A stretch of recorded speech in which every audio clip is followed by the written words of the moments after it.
British Columbia Premier David Eby is in Ottawa to push Prime Minister Mark Carney for more investment in the West. Just last week, Carney laid out the first round of what he calls nation-building projects. 2 of the 5 projects are based in BC. Not on that list is an oil pipeline.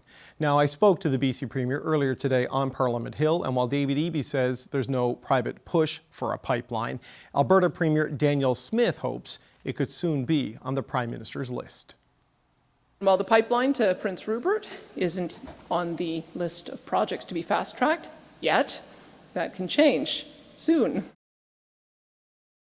Premier Eby, it's good to see you. Thanks for taking the time. You too. Thanks for having me. I know you're here to talk about the economic opportunities in British Columbia. You want the country and the federal government to look west. But I have to ask you about Danielle Smith, who's also looking west. Sure. I know there is no proponent for a pipeline. She is very hopeful there might be something by the Grey Cup, which the Prime Minister says is the next phase in this economic development agenda.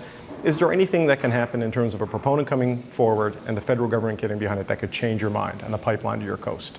Well, first of all, I want to give Premier Smith credit. She's an incredible advocate, and the way that she talks about this project, you would never guess that there is no private proponent, that it, at its current status, will rely on tens of billions of dollars in public funding, require the lifting of the moratorium of the oil tanker ban off the West Coast, which is opposed by our province, but also by the First Nations, that we're counting on their support for major projects like LNG Canada and others.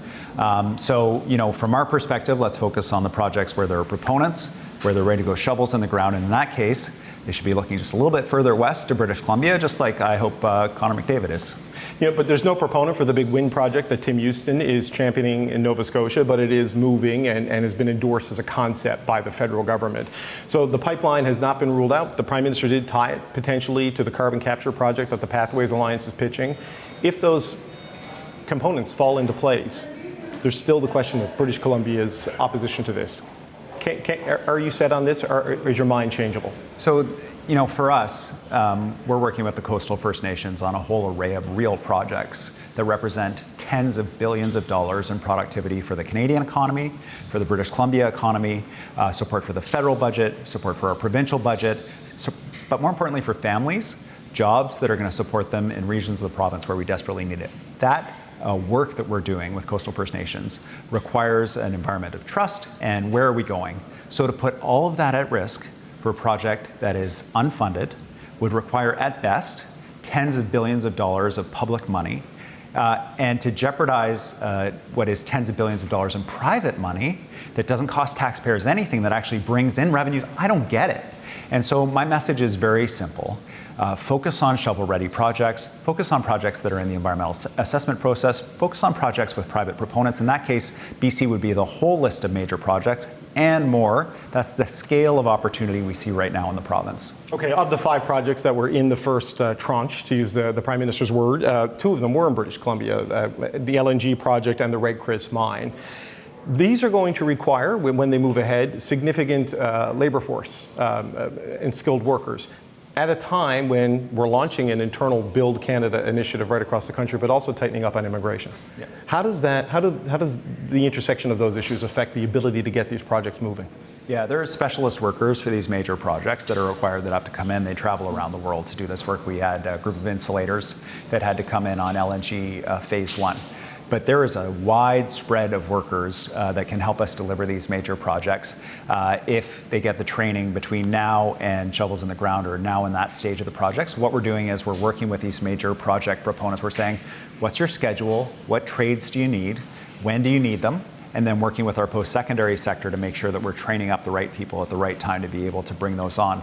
We want every possible job to go to Canadians whenever possible, while recognizing that on these major projects there are specializations that may require some temporary foreign workers to come in. Right, so is there a collision there? Because the federal Conservatives have called for the elimination of the temporary foreign worker program. You have been a critic of it, saying it at minimum needs reform.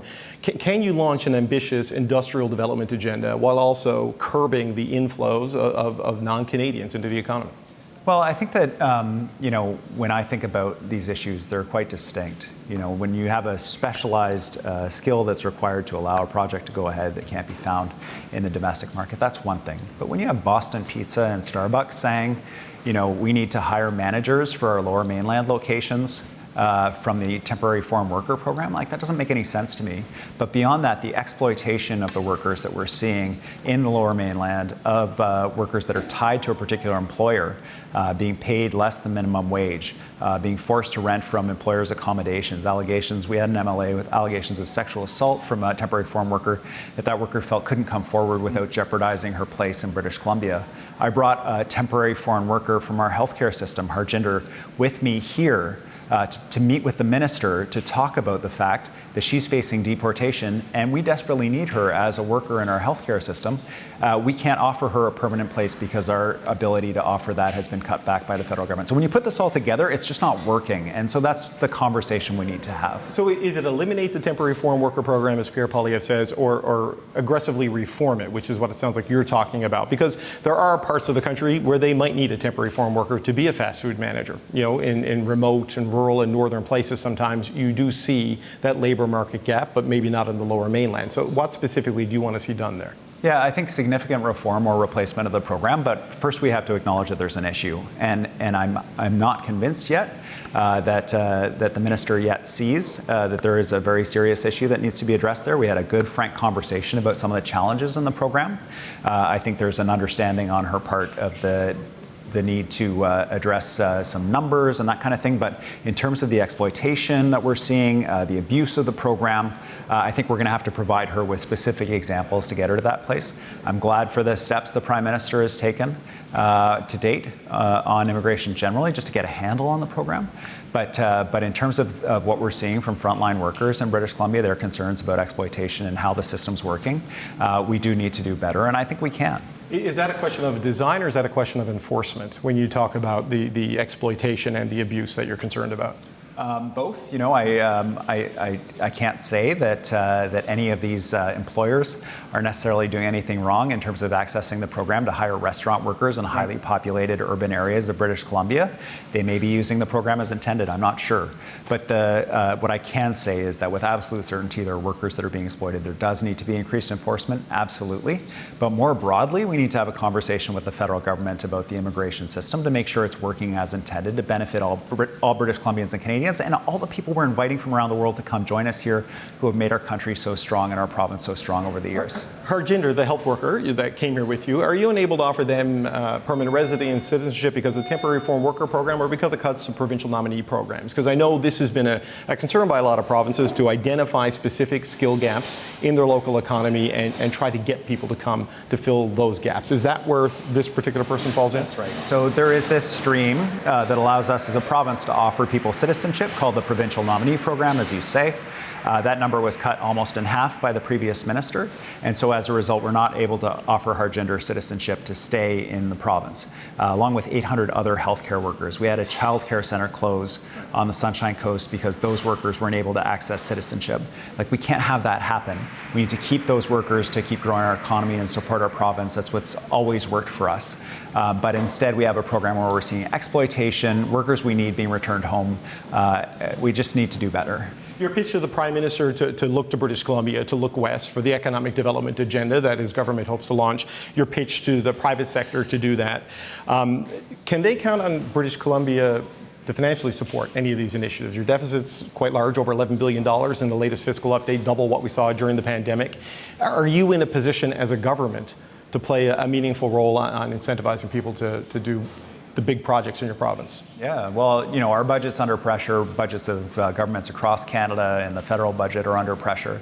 There are two routes here, right? One is dramatic cuts, and the other to services that Canadians and British Columbians depend on. The other is to grow our economy. So if the goal is to grow the economy, that's where these projects that we're advancing are so effective.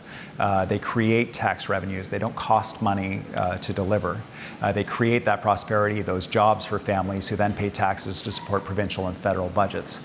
And so that's why we're saying, like, the focus on the private sector projects as a priority will help pay for some of these big public sector projects that other provinces are advancing as their priorities. British Columbia is happy to continue to play a role to support other provinces, but we have to see that come back. We don't get equalization payments from the federal government. We don't get the kind of access to federal programs that Quebec and Ontario and the Maritimes do. We need a federal government that stands with us, helps us grow our economy so we can continue to play that supportive role that we have in Confederation. Well, we know there's going to be a substantial deficit on the federal books. We don't know how large it would be, but there are some forecasts that put it up near $100 billion. So there will eventually become a limit to what the federal government can do. I mean, how much more weight can your balance sheet carry if you're looking at north of $11 billion this year? I appreciate the argument that these are investments that generate economic activity and returns, but there's still only so much debt a province can carry.